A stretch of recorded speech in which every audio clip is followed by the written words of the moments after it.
This is James Mathers for the Digital Cinema Society at NAB 2024. I'm here with Jameson Brooks. He's a director cinematographer and he's at the show as an ambassador for GODOX.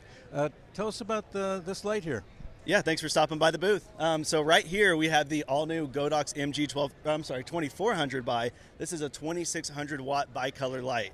So what's really great about that is that you're going to get the bicolor capability, so you can shoot a warm or a cool color temperature, but you're not going to lose any of your output based on whatever setting you're at.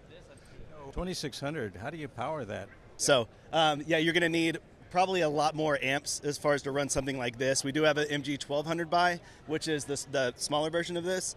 That one you can actually use to plug into like house power if you were like on location somewhere. This one you're definitely going to need, you know, a larger power source to operate.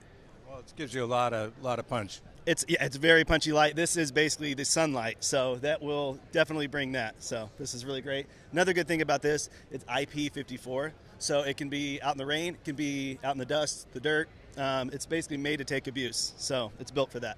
How about modifiers? I guess you have a lot of different modifiers?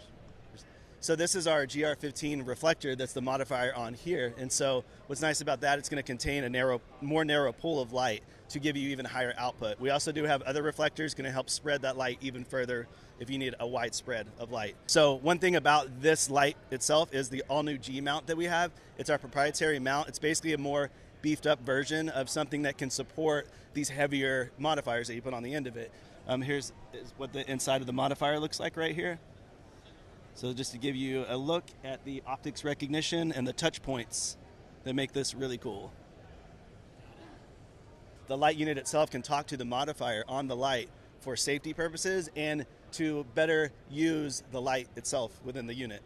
So a lot of smarts in there. Oh yeah, a lot of technology.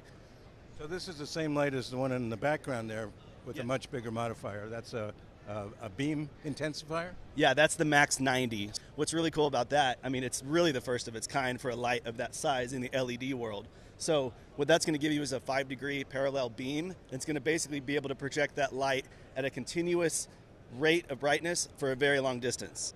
So, well, that's a really strong beam. Can you pan it around for us a little? Yeah, let's do it. Let's see what this thing is made of. So if you can tell up there a little bit, the narrow beam. So that's a narrow spill. If we had some haze or some fog, you'd be able to really see that beam project in here. But what's really cool about this is because it's containing that light in a really narrow pool, it's going to be great for volumetric lighting. And what I like about that is if this is paired with our new cine reflectors, it will give you really cool results. You'll be able to spread that light volumetrically all throughout your environment, through a large environment, I should say.